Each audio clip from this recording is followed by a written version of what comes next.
hadirin sekalian yang berbahagia, terimalah salam kasih dalam Dhamma, terpujilah Sang Buddha, Namo Buddhaya.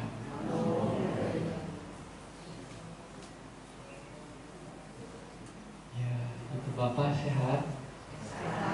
Ya. Oh, sehat. Bantunya masih sehat? Ya. Sadu. Semoga semuanya dalam keadaan baik-baik saja ya, sehingga bisa mendengarkan Dhamma, menyimak Dhamma dalam beberapa menit ke depan. Ibu bapak dan saudara-saudari sekalian, secara kesepakatan termasuk di Indonesia, kita tahu bahwa momen-momen sekarang ini adalah momen-momen penghujung tahun ya. Meskipun ini berdasarkan penanggalan Masehi. Kalau berdasarkan penanggalan suku Maya berbeda lagi. Kalau berdasarkan penanggalan Imlek, penanggalan Buddhis berbeda lagi. Penghujung tahun, akhir tahun itu tergantung pada kesepakatan kita masing-masing. Karena kita di Indonesia berpegang pada penanggalan Masehi, maka waktu-waktu seperti ini adalah penghujung tahun dari penanggalan Masehi. Tapi sebenarnya yang mau dikatakan penghujung tahun dan juga awal tahun itu kapan ya kira-kira ya? Sebenarnya hanya kesepakatan saja ya? Kesepakatan saja. Soalnya nanti kalau Imlek kita penghujung tahun, penanggalan Imlek nanti tahun baru Imlek juga. Iya. Setelah itu saudara-saudara kita Muslim juga penanggalan Hijriah, tahun baru Hijriah, tahun baru Muslim. Tapi itu kesepakatan kita ya. Itu adalah hal yang sebenarnya sama-sama kita sepakati bersama. Mau merayakan tahun baru, tapi semuanya punya makna yang sama. Bagaimana mempelajari atau memahami, kita mesti ada satu perubahan di dalam diri. Kita mesti ada refleksi terhadap apa yang sudah kita lakukan. Setidaknya setahun belakangan itu yang kira-kira masih sedikit fresh di kepala kita. Selama 1 tahun belakangan, apa saja yang sudah saya lakukan kepada diri saya, kepada keluarga saya, teman-teman dan juga yang lain-lain. Dari sini kita belajar bahwa pengalaman hidup itu tidak mesti sesuatu yang manis-manis, tidak mesti sesuatu yang bagus-bagus, yang enak-enak. Tentu ibu bapak sekalian sudah jauh lebih paham tentang hal itu ya. Dan semua itu biasanya kita lakukan lebih terasa kalau ada yang namanya momen akhir tahun, penghujung tahun, kemudian kita akan memulai ke tahun yang baru. Ibaratnya seperti membuka lembaran baru, karena lembaran yang sebelumnya sudah tercoret-coret, sudah mau penuh, sudah saatnya buka lembaran baru. Di momen seperti ini, momen akhir tahun juga momen awal tahun, kita mulai mendengar banyak-banyak nasihat tentang bagaimana kita menjadi pribadi yang lebih baik. Kira-kira itu adalah satu poin penting Dari setiap momen awal dan akhir tahun terserah mau pakai penanggalan apa. Penanggalan Masehi, penanggalan Chinese, penanggalan Buddhis. Kira-kira semuanya punya pola pikir yang sama. Kalau boleh saya mau minta maaf kepada yang lain-lain, siapa yang dulu pernah saya kasih buat kesalahan. Termasuk juga minta maaf kepada diri sendiri. Termasuk juga memaafkan semuanya, memaafkan diri sendiri juga. Ini adalah satu hal yang manis, yang biasa tanpa kita sadari sudah menjadi tradisi kita masing-masing. Setiap kali kita tahu bahwa ini sudah di penghujung tahun. Dari setiap tahun kita lewati, entah berapapun umur kita sekarang, semuanya dilewati tidak dengan cara yang manis, tapi juga dengan cara yang pahit. Semua dilewati tidak hanya sekedar dengan cara yang mudah, tapi juga kita harus kadang-kala mesti terlunta-lunta. Tapi itu adalah kehidupan. Kalau kata Sang Buddha, kehidupan itu tidak pasti. Yang namanya kehidupan tidak pasti. Tapi setiap kehidupan pasti akan satu paket dengan kematian yang akan menjadi pasti di penghujung kehidupan. Dalam prosesnya kita menikmati buah karma baik. Begitu pula kita menanam benih-benih perbuatan. Entah apakah itu benih yang baik ataupun benih yang buruk.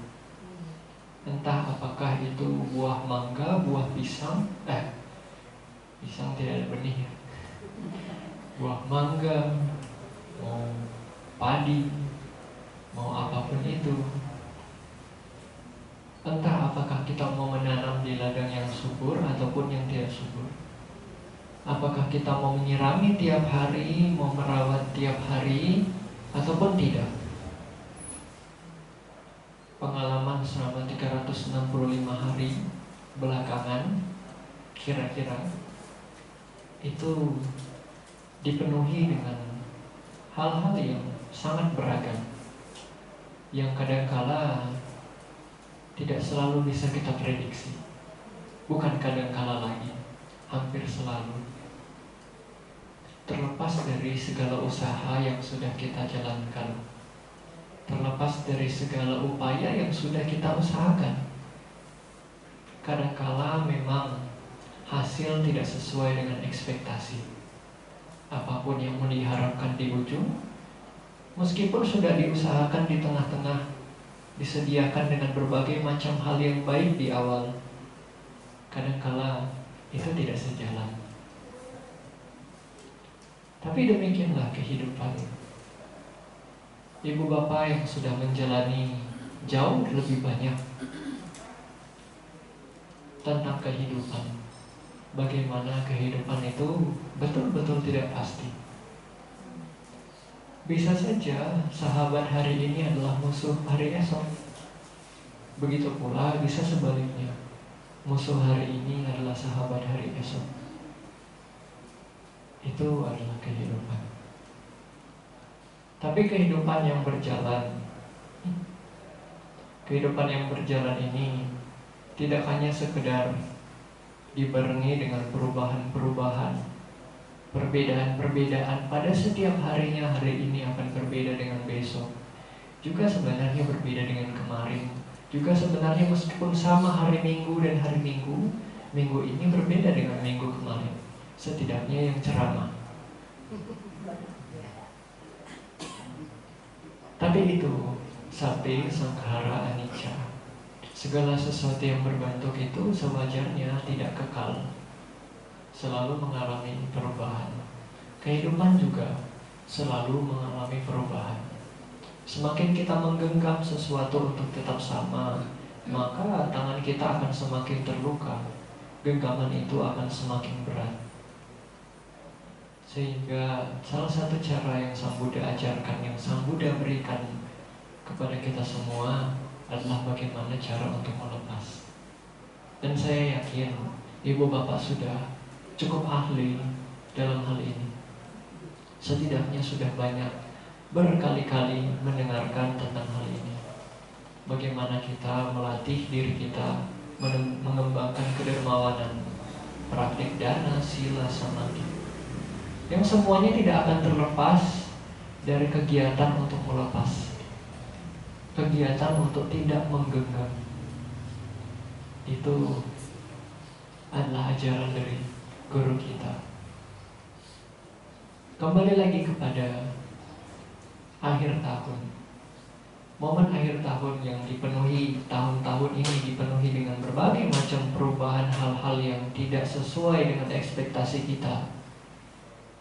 Itu pada akhirnya akan selalu menjadi hal yang telah berlalu juga. Hal yang telah berlalu. Tapi setiap hal-hal yang berlalu ini tidak selalu sama. Tergantung pada kita bagaimana cara kita menyikapi hal ini.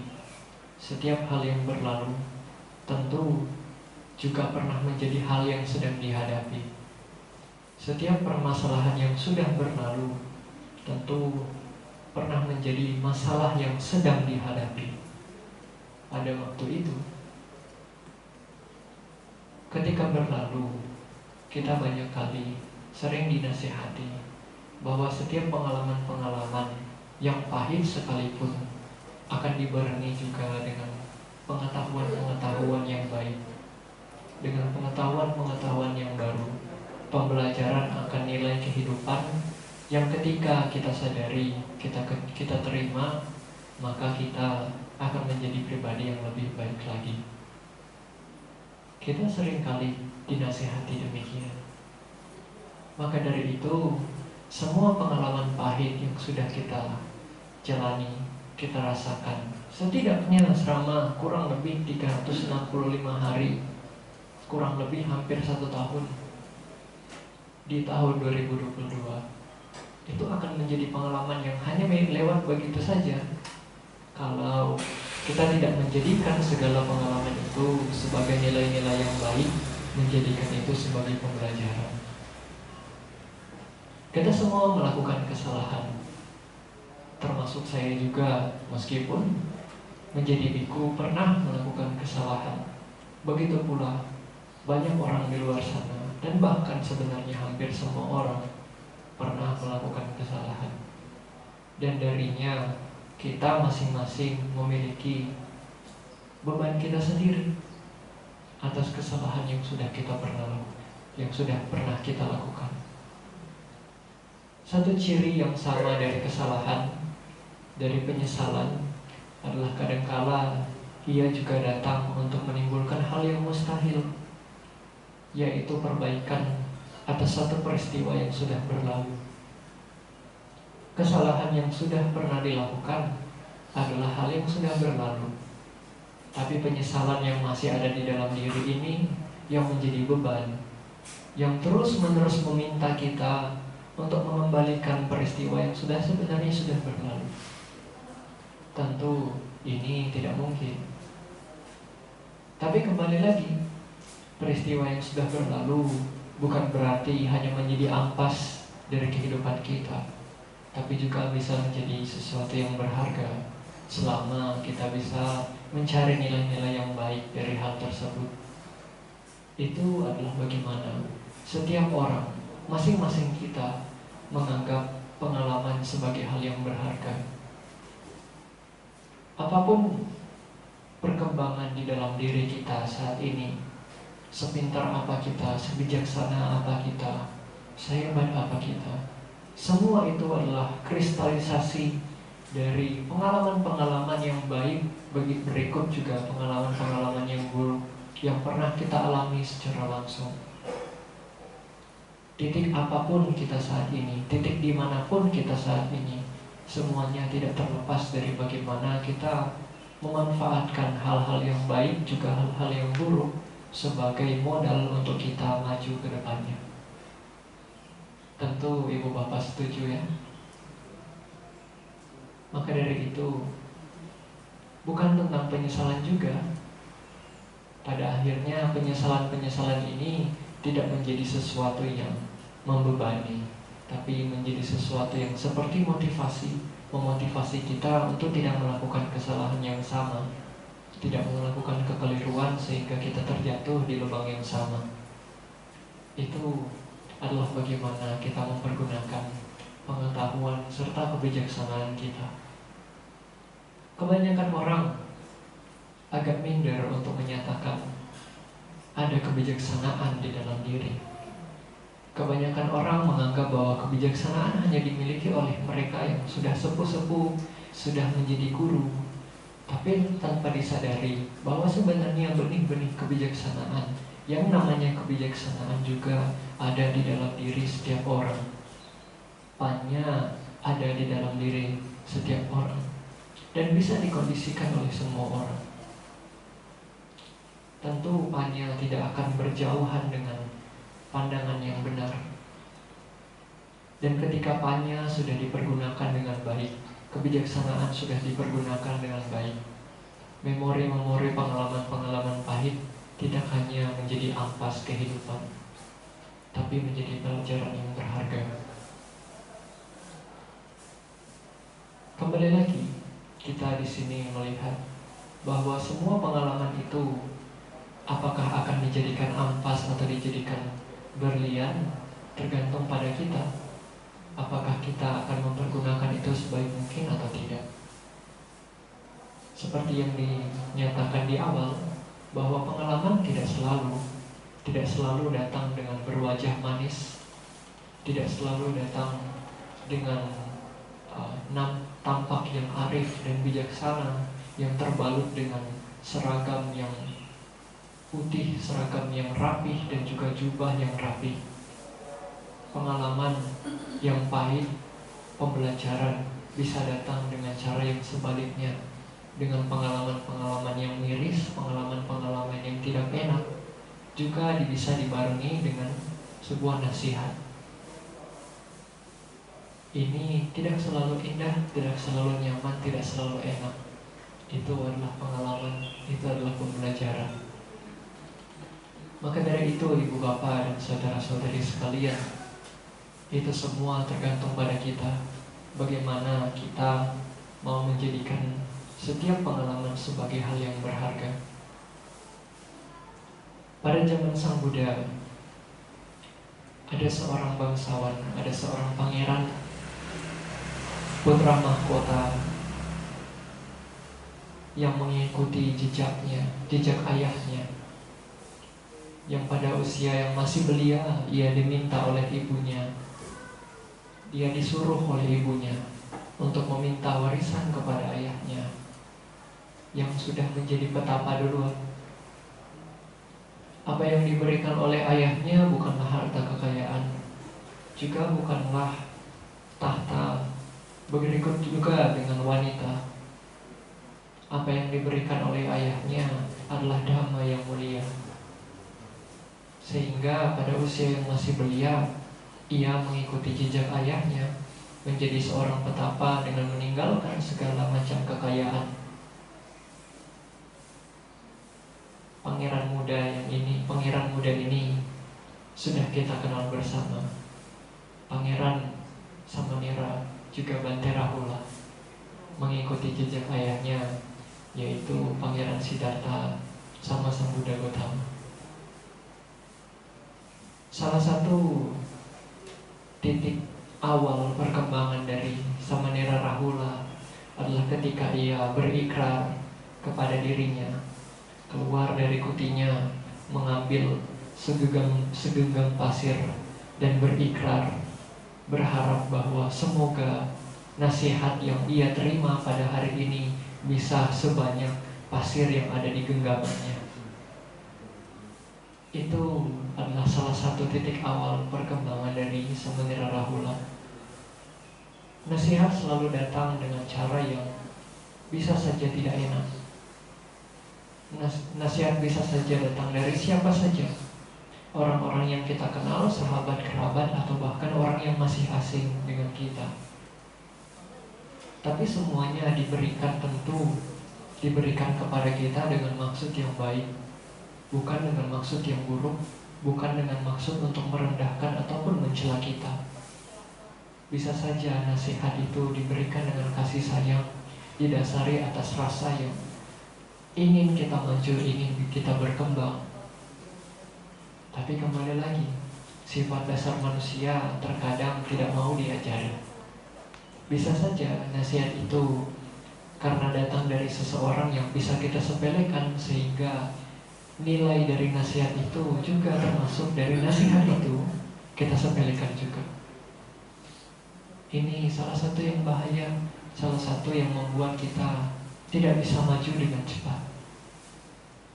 Meskipun bukan nasihat tidak selalu akan memberikan dampak yang besar kepada kita, tapi kembali lagi kita belajar dari Samanera, dari Bhante Rahula, yaitu beliau, meskipun beliau adalah Samanera yang pertama, meskipun beliau punya hubungan darah dengan Sang Buddha Gautama, terlepas dari itu semua, beliau masih mau untuk menerima nasihat dari siapapun. Apakah para Bhante senior, sesama samanera, ataupun bahkan termasuk juga berumah tangga. Mari kita belajar dari Bhante Rahula. Nah, ini adalah bagaimana satu pengalaman, apapun itu, pengalaman yang manis, berikut juga pengalaman yang pahit, semuanya bisa menjadi permata yang berharga. Tergantung pada kita, apakah kita mau terus-menerus merasa nyaman dengan apapun yang sudah kita alami, yang sudah kita miliki, atau mau sudi menerima apapun nasihat, pengalaman-pengalaman yang buruk yang kita rasakan di dalam kehidupan kita sehari-hari. Semuanya kembali lagi, atahi atanonato, diri sendirilah yang bisa melindungi diri sendiri. Sang Buddha hanya sekedar memberikan jalan, kita sendiri yang berjalan. Ya, ini terasa singkat ya.